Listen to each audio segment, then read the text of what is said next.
Assalamualaikum warahmatullahi wabarakatuh.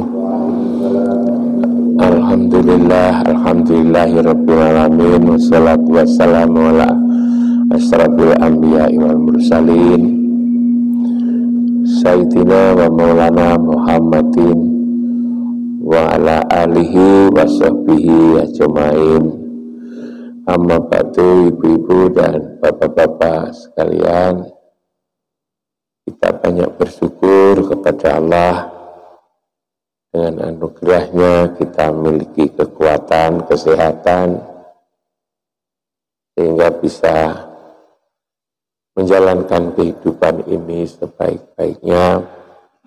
Salawat dan salam kita persembahkan kehadapan ikutan kita Muhammad Rasulullah Sallallahu Alaihi Wasallam yang telah memberikan petunjuk kepada kita, memberikan tuntunan, pedoman hidup, sehingga kita bisa selamat di dunia ini dan di akhirat kelak. Ibu dan bapak-bapak sekalian, ternyata apa saja itu ada gunanya. Di dalam Quran itu ada ayat yang mengatakan Rabbana ma khalaqta hadza batila. Ya Tuhan, apa yang telah Engkau ciptakan, yang telah Engkau buat, itu tidak ada yang sia-sia. Jadi apa saja yang telah diciptakan oleh Allah itu tidak ada yang sia-sia. Semua membawa manfaat, semua membawa kegunaan bagi kita ini. Termasuk juga corona ini. Corona ini kayaknya memang membahayakan. Orang yang terkena itu menjadi sangat menderita. Tetapi corona ini ternyata juga membawa manfaat. Ternyata ada manfaat dari peristiwa corona yang melanda di seluruh dunia ini. Kalau diomongin bahwa Islam itu baik, Islam itu menyelamatkan. Dengan Islam maka kita bisa menjalin persaudaraan. Dengan Islam, tatkala mau makan saja itu harus memilih yang baik dan yang memilih yang halal. Dengan Islam maka kita lalu menghargai ilmu pengetahuan. Dengan Islam maka kita bisa bersaudara seperti ini dan lain-lain. Tapi kalau diomongin itu belum tentu orang percaya itu. Mesti cari alasan. Karena memang orang itu suka berdebat. Manusia itu suka membantah. Jidalan. Orang yang suka berjidal itu. Jidal itu berbantah. Tapi dengan ada corona ini lalu orang belajar. Kita lihat di berbagai negara. Kalau kita membaca berita ya. Apakah lewat internet, apakah lewat televisi, apakah lewat koran, lewat majalah, lewat berita-berita, apa saja. Banyak orang masuk Islam. Banyak orang lalu kemudian merenungkan tentang kehidupan ini, lalu kemudian melihat kanan kiri. Ternyata Islam ini kok baik. setelah mendapatkan pelajaran dari corona ini, baru berkesimpulan bahwa Islam itu kok baik gitu. Lalu kemudian orang-orang di berbagai belahan dunia itu lalu mencari-cari. Ketemulah lalu kemudian agama. Jadi kita beragama seperti ini, ternyata orang baru tahu bahwa subuh-subuh ke masjid, kita ambil air wudhu, lalu kemudian kita sholat, kita puasa. Orang baru tahu bahwa yang seperti ini penting itu setelah ada corona, ternyata setelah ada COVID, ternyata setelah ada rasa takut, orang lalu baru sadar bahwa benar. Bahkan saya kemarin membaca itu tidak jauh-jauh di Jakarta itu. Ada seorang dokter itu baru tahu itu bahwa memang agama Islam itu ternyata baik. Mula-mula kalau lihat orang Islam itu sinis itu kan. Apa itu? Orang Islam itu hidupnya seperti itu, dianggap tidak teratur, tidak begitu peduli kepada harta kekayaan, sehingga hidupnya itu diterima apa adanya. Ternyata setelah ada corona, lalu kemudian dia rasa takut, lalu kemudian tahu banyak orang meninggal kemana. Setelah merenung-renungkan itu, lalu kemudian berkesimpulan, iya, soal cuci tangan itu orang Islam itu paling tidak 5 kali sehari semalam menyuci tangan, memuji wajahnya, menyuci kakinya. Lalu itu namanya wudhu,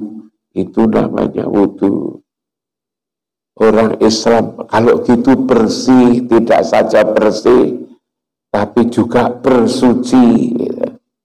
Lalu bersuci, ya orang Islam itu lalu kelihatan peduli kepada orang lain, tolong menolong. Lalu ada istilah zakat, tidak saja untuk kepentingan dirinya sendiri, tetapi juga untuk kepentingan orang lain, tetangganya, dan seterusnya. Orang Islam itu beragama itu lalu suka berkumpul berjamaah. 5 kali sehari semalam datang ke masjid bersamaan, ketemu antar tetangga. Dan seterusnya. Akhirnya apa? Akhirnya lalu dia cari orang yang bisa menjelaskan tentang Islam. Lalu apa? Lalu kemudian syahadat. Padahal ibunya bukan Muslim, mertuanya bukan Muslim, suaminya juga bukan Islam. Ternyata dengan corona itu lalu kemudian mengingatkan orang tentang betapa pentingnya agama ini. Tetapi lalu memang ibu dan bapak-bapak sekalian, yang kita sudah Islam ini kadang-kadang tidak bisa merasakan, menganggap apa saja itu biasa-biasa saja, karena memang sudah dijalani setiap hari. Karena sudah dijalani setiap hari itulah, maka lalu kemudian rasa nikmat, rasa penting itu tidak tidak terasa. Dianggap ini adalah sesuatu yang yang biasa-biasa saja. Tapi mengapa seperti itu? Memang yang namanya bersyukur itu sulitnya bukan main. Bersyukur. Kita bersyukur itu minum saja, lalu kita sedang haus, gitu kan. Baru pertama kali itu terasa nikmat, kedua nikmat, tapi nanti kalau sudah minum yang ke beberapa kali juga tidak terasa nikmat. Orang yang punya penghasilan setiap bulan, misalnya 100.000, pertama kali dapat 100.000 itu terasa nikmat sekali. Tapi kalau setiap selang waktu 1 bulan, 2 bulan, 3 bulan penghasilannya 100.000, maka tatkala menerima 100.000 itu juga menjadi hal biasa. Sulit itu untuk dirasakan bahwa ini adalah nikmat. Itulah lalu kemudian juga disebut di dalam Al-Quran itu qalilan ma tashkurun. Sedikit sekali orang yang bersyukur, sedikit. Yang bisa bersyukur itu memang sedikit. Padahal lalu di Quran juga dikatakan la in syakartum la azidannakum wa la in kafartum inna adabi la syadid. Bahwa manakala kamu bersyukur atas nikmat itu, maka akan kami tambah nikmat itu. Tapi kalau kita itu tidak bersyukur, maka diancam oleh Allah. Inna adabi lasyadid. Ingat, adab Allah itu begitu keras. Ini memang ngurus, yang namanya ngurus hati ini bukan pekerjaan gampang, itu ngurus hati. Sejak dulu saya katakan ngurus hati itu tidak bisa disekolahkan, itu tidak bisa. Makin sekolahnya tinggi juga tidak gampang, malah kadang-kadang malah sulit itu. Ngurus yang paling susah itu malah ngurus orang yang pinter atau merasa pinter itu yang itu sulit sekali gitu. Yang sulit sekali. Maka lalu kemudian saya kaji-kaji, saya lihat di Al-Quran, saya renung-renungkan, lihat hadis Nabi, baca di hati nurani. Memang manusia itu tidak bisa itu ngurus hati itu memang tidak bisanya lewat sekolahan. Lewat apa? Ternyata ya memang lewat sholat. Harinya tetap saja kembali ke sholat itu. Manakala kita selalu sholat kita itu selalu merasa ingat Allah dan Rasulnya. Sholat itu ingat Allah dan Rasulnya, merasa hati kita itu sambung dengan Allah dan Rasulnya itu. Maka kita akan, hati kita itu lalu kemudian menjadi luluh, hati kita itu lalu menjadi penyakit hati. Memang di dalam hati itu selalu ada penyakit. Ibu dan bapak-bapak sekalian, di dalam hati kita itu memang ada penyakit. Fi qulubihim maradun.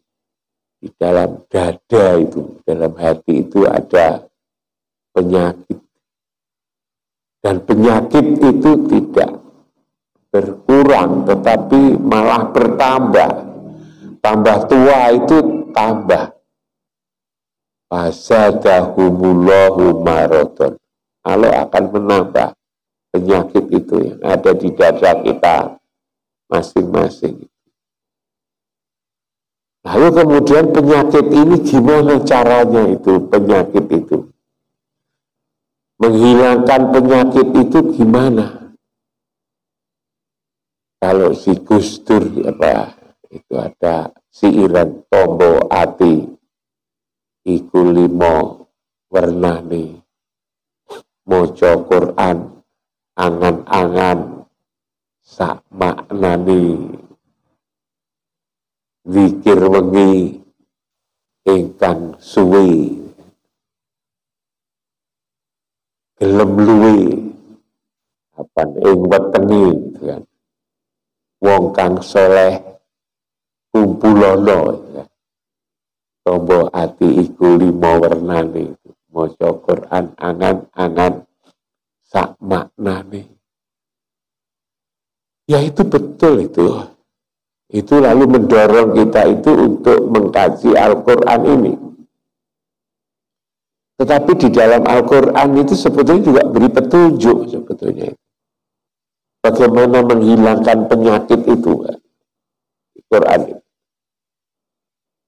Di Quran itu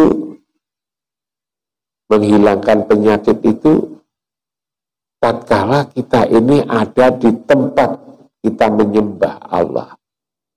Yang berkali-kali juga saya ajak ibu bapak sekalian mengingat wa naza'na ma fi sudurihim min ghillin. Allah mencabut apa yang ada di dalam dada ini, min ghillin.